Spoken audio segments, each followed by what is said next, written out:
Know that in my little corner of the world, it is a very beautiful day out here. So hopefully that's true for you too. Today we're going to talk about getting a pattern, starting a new project, looking at how we read that pattern, how we make good choices in terms of the fabrics that we make and we choose. So, how do you choose? Do you start with fabric you already have? Is fabric where you always begin, or is it the pattern itself that you start with? And do you go to the store? Do you buy a kit? Is that how you work at it? There's a lot of different ways to go about getting a pattern and to start a new project.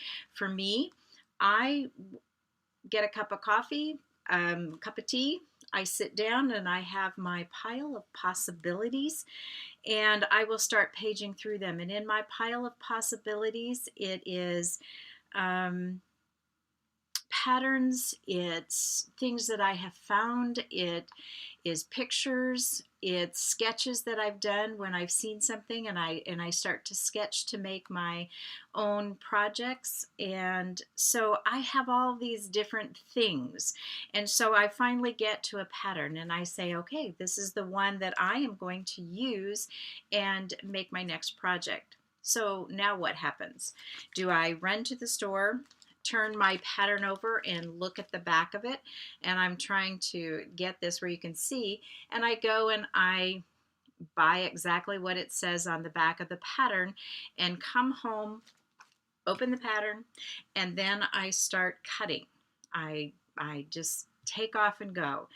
I'm going to tell you that you may find that to be a bit of a concern for you because not always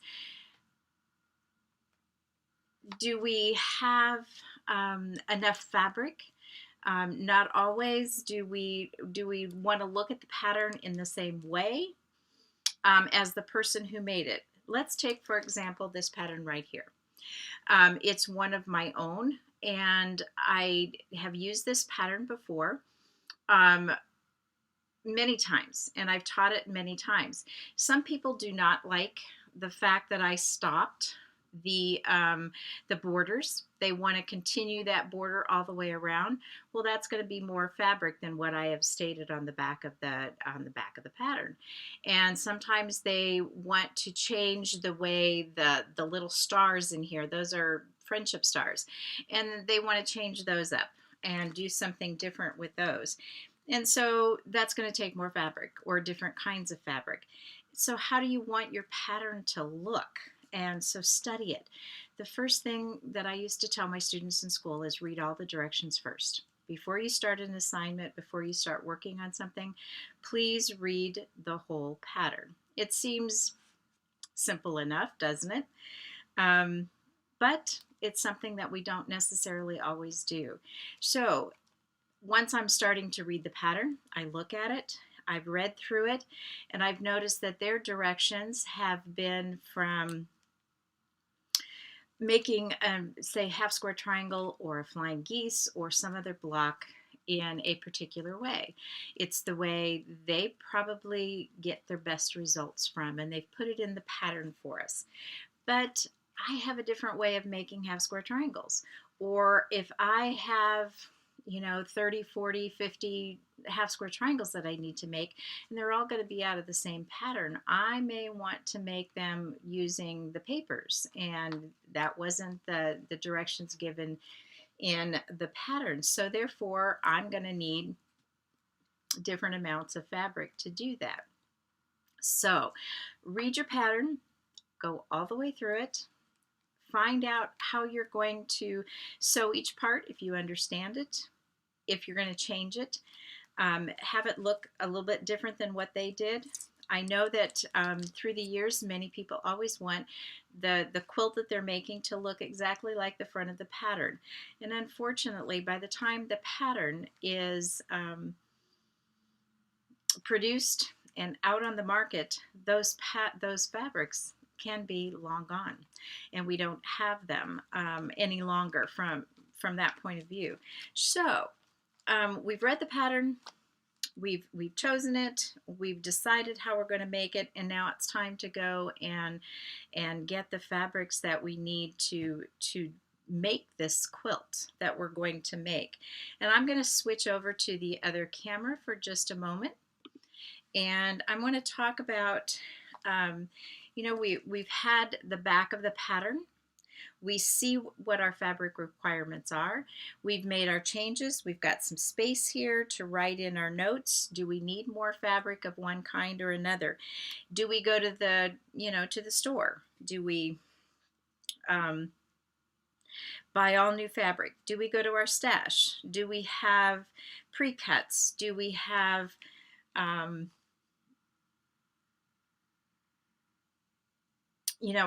our stashes, and I'm sorry, we have our stashes and things like that that we're going to choose from. We may not need to purchase everything on that pattern, but I want to also show you something else. Let's take this simple churn dash block, and here I have a very light center. This is where value comes into play, and I think value has a lot to do with what we do when we choose our fabrics and how we go about choosing them. And so here I've put this very light block in the center of this churn dash, and I've added a medium and a medium dark in the corners and a medium dark around it so it stands out. Now if I were to make a whole quilt out of this churn dash, what would happen is that I would very much see those very bright squares throughout the quilt. And sometimes that's okay. That's exactly what I want. But knowing where value plays a role, if I were to take this and put this around and change the value around this block, now I have something very different. It almost looks like a circle. So I can take this all the way around. And even if I put the same colors here, then I have a very different look to this churn dash and this particular quilt pattern. So then another possibility could be if I took this block and these two don't have a lot of contrast, but that's okay. That's kind of where I was going with that at first. But again, thinking in terms of value, what if I placed a dark center in there of the same fabrics that I used out here, and now when I make a whole quilt with this, I am going to have more like an Irish chain look to this quilt when it's done if I put all of these blocks into the same quilt. So take a look at your pattern. Where do you want your values to be? The color is preference. That's where color is. Color is always preference. And so I like reds, I like oranges and yellows. Others like blues and greens and purples and those types of colors. And that's okay because color is a preference and we enjoy it. But when we're looking at a pattern and we want to get it to be effective, we want to look at value and see where we need to place that value in all of that. So no matter what your pattern is. So now we're off to the store. We're going to go shopping and fill in what we need because we've made those other decisions, and those decisions take some time, a little bit of time, and the more we do that, the more the quicker it becomes, the easier it is to make those decisions about the quilts that we have or that we're going to make. And for example, the one behind me is a work in progress. And it's Midnight at the Oasis, if you want to know the name of it. It's a Jen Kingwell. And I went for the very rich tones in that quilt. That speaks to me. And if I can, the more fabrics I can put in a quilt, the happier that I am these days. I have gone through different phases in my quilting career with using, minimal fabrics and sticking with a very basic theme to kind of going crazy like the one behind me, and the more fabrics I can use, the better. So how do you go about doing that? How do you go about making decisions in terms of what you want and the kind of result that you're going to get? Well, here is where I'm going to tell you that it's probably a good idea to become familiar with the color wheel, to work at understanding how color works. And the best place to do that is look outside. Look at Mother Nature. See what she has to say about color, because that's where we learn all color from. There are a couple of tools that can also help us with that. One is the color wheel. This one is in the store, the Quilt Show store, and it's easily accessible. And I love it because it gives me, in the circles at the top, the pure color. Pure color is when we take the primary colors of red, blue, and yellow, and we mix them in different amounts, and there's nothing else added to it. It's the pure color of what those are. And then we get into the tints, the tones, and the shades as it moves down.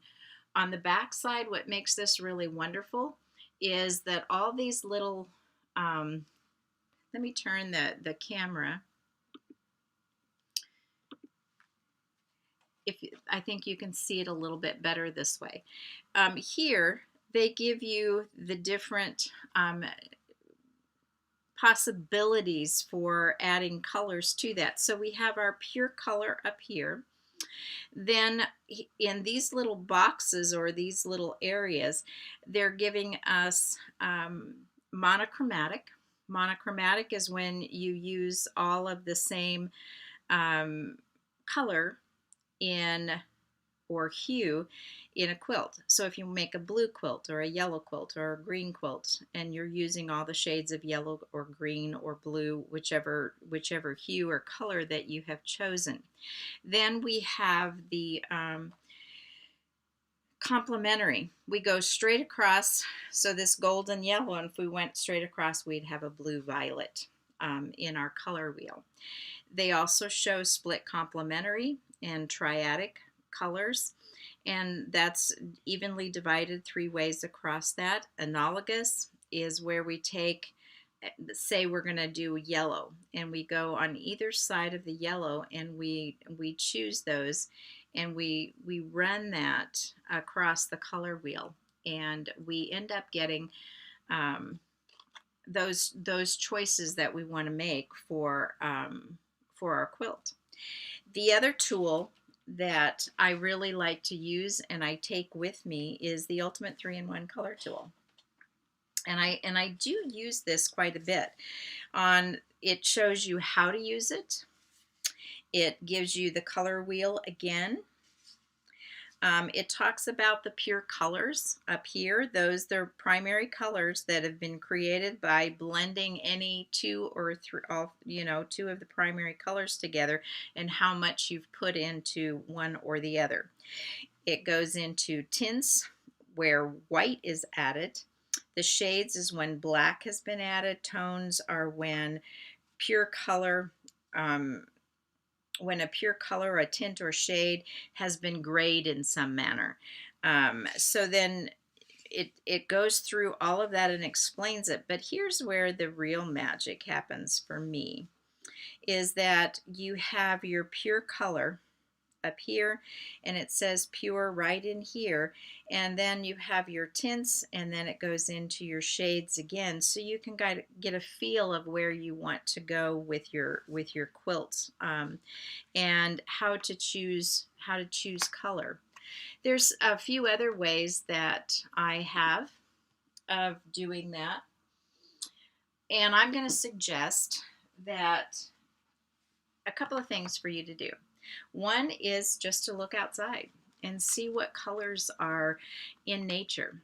And, think about right now, when I look behind my screen, I am looking at a hillside trees and bushes and shrubbery, and it is an amazing array of monochromatic greens. Everything from intensely chartreuse to deep, deep, you know, greens that almost look black. And it's really a wonderful sight. And if you are living anywhere where the seasons change a little bit more than where I do, you're probably going to see all the reds and golds and yellows of fall. And what a beautiful sight that would be. Another thing that you can do is the next time you're at the grocery store or anywhere where they have magazines on a rack, look at the magazine rack and just pick out, it doesn't matter what kind of magazine it is, but pick out a cover that draws your attention, that grabbed a hold of you. And then ask yourself, why did that one stand out for me? What was it about that magazine that made me want to pick it up? I have done this any number of times just to train my eye to see the different kinds of color theory. Are they working with split complementary? Are they working with monochromatic? You know, what is it that they're going for? And so this was one that really caught my attention. This was last Valentine's Day, and the cover of this magazine was just so vibrant, and I loved it. And then I started looking at it and said, that's triadic. It went from that aqua color across to the orangey yellow, and then to the violet pinkish colors in that. So the art director for this particular magazine used a triadic color theme to create the front of this. This would make a lovely quilt in some way. Also, another magazine, and that was on the rack at about the same time that I saw that one, was this one. And this one has all these soft colors. And so this was Valentine's Day too, as you can see on the front cover of it, but it has those very soft, lovely pinks, blues, and all the cream colors in that. And that would make for a wonderful palette too. So the same quilt could go in many different directions that you would want it to. So there's different places where you can find inspiration for a color palette, especially if you're one of those who says, I'm not very good at picking out colors and working through that. I think we all can, and it's something that we can learn, but it does take time to work through that. And so as we're looking at values, we also need to look at fabric character. And I'm going to go back to the camera for just a minute. I have this beautiful palette of fabrics from Edita Sitar's latest line. But I want to talk about that we want to work our way through our lights, our mediums, and our darks. We have those all here in this particular section of this line of fabric. But then I want to talk about character of print. What makes a quilt rather exciting, and you know, it kind of wows us when we're done, is that we have these large, wonderful, you know, print scales, and then to that we can start to work our way through. You know, this one has circles or a circular pattern to it. It's a little bit on the large side, which is wonderful. We have some vines. We have some movement in this fabric. The pattern is a little bit less, and it's going to work really well for that. Here's another one that's opened, and now we're moving into kind of a stripe in one aspect of it, and we're getting a little bit lighter value as we work with that. Here we've got stripe again. Here we've got polka dots. We've got tone on tone, so that from a distance it almost looks the same. We've got tone on tone here. We've got a very much of a light pattern with lots of open space. And that's gonna move right through there, which is absolutely kind of wonderful when you look at that. And so you wanna bring in character of fabric. You want to get those geometrics. You want to get circles and swirls and large prints and small prints, because all of that together will give you an exciting quilt that you want to work with. So in review, how do we go about getting a pattern? First, we sit down and we decide if we've got a list or a grouping of patterns that we want to work on. I know that I have quite a few in my queue, and you probably do too. So you make your choice. Take the pattern, look at it carefully at the front of it, see what that pattern is all about. Do you like it exactly the way it is? Are you going to make any changes to it? Are you going to add a border, make it bigger, try to make it smaller? Then open it up and read the whole pattern. Find out how they are putting the quilt together. Do you have a way that works better for you? Always ask yourself that question. If they're doing half square triangles in this manner, do I want to do them differently? And if I do I need to have more fabric? Do I need to have less fabric to do it the way that works best for me? Once you've made those kinds of decisions and you've taken your notes on your pattern and you understand it, then off to the store you go, or off to your stash, and work your way through and decide on the fabrics that you want to use in your quilt. One way, another way that I like to do that is I'll find a fabric that I absolutely love, and I let that be my guide. And I may or may not use this fabric for my quilt, but I like the colors that are in it. But this fabric really wouldn't work for the pattern that I've chosen.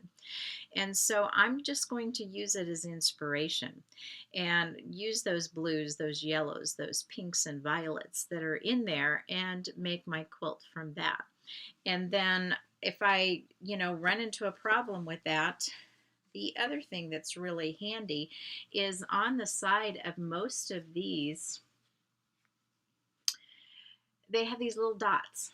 And those are the colors that were used in making this particular piece of fabric. And so another inspiration can easily be, I love this one too. I love the colors in it, but this particular fabric's not going to work for some of the patterns that I use. I would love to use it, but it's not going to fit in. But I like the palette. I like what I see. So when I'm looking at my pattern, I'm going to go for inspiration. Do I have a magazine cover that just struck me and says, I love those colors that they used on the front of that, and I'd like to incorporate them into a quilt? And so I'll use that magazine cover. I will use something in nature that I've seen, a picture that I've taken. I will use another piece of fabric. And then it's time to figure out, how much do I want a particular color? The warm colors are those that come forward, and the cool colors, the blues and the greens, kind of recede into the background. And I need to keep those things in mind too, and how much of some color. Reds and oranges and yellows are really going to show up a lot, and so do I want to use a lot of that color or just a little bit of that color in the quilt that I am working with, or do I want all those colors balanced? So those are questions that I ask myself, I try to work through, and now I'm at the store, I'm in my stash, I'm looking for character of print. Does this quilt that I'm making need to have a large print? Is this some place where I can use one of those fabrics? Or is it a quilt that's not going to necessarily play well with the larger prints? So those are some of the decisions that go into looking at a pattern, um, making those kinds of decisions on the fabrics that we want to make. But the first and the foremost thing that I can tell you to do is to actually pick up your pattern, take a really good look at the pattern itself. Do I like it the way it is? If I do, go for it. And then read it. Read it all the way through. Make sure that you understand it because different patterns are written differently, and different authors write that makes sense to them. Make sure it makes sense to you. How are you going to put your pieces and blocks together? And then you can, feel comfortable about making those fabric choices that you are going to make. Um, so I wish you the best of luck as you pick up your next project. Whether you say, I'm not very good at picking out fabrics and you buy a kit, whether you want to design your own and you have a palette of fabrics that you are going to work with and create and design your own quilt around that, or if you're going to find a pattern and say, okay, now I'm going to tackle um, the fabrics in my stash like I did back here. I did pick up, buy the polka dots because to me, polka dots in a quilt makes it a happy quilt. I love polka dots. So when I saw this particular pattern, I think I was drawn to it mostly because of the large polka dot fabric in the background, which was a lot of fun. And then I went to those rich, dark, fabrics that had black added to it, the shade, and started going through my stash. And then I kept collecting those rich tones that really made that polka dot pop in the background. And so get a color wheel if you don't have one, because I think it's very important to understand the color wheel, to understand how it works. And that 3-in-1 tool does a great job of explaining all of that. And what is very wonderful about that tool is that it does give you the tones, the tints, and the shades so that you can stay within that color palette as you're working through that. So that is my wisdom for today, if you want to call it that, in terms of reading and choosing a pattern for your work. And I will see you in 2 weeks. Thanksgiving is coming, at least here in the States. We're celebrating Thanksgiving. And so I will be back on December the 5th, and we'll be working on binding. I will show you how I put a binding onto my quilt and talking about different ways to do that. I look forward to that one, that session and that class. So have a wonderful, wonderful week off for those of you in the States, and the other ones, I'll see you in 2 weeks on December 5th for binding. Blessings to all of you.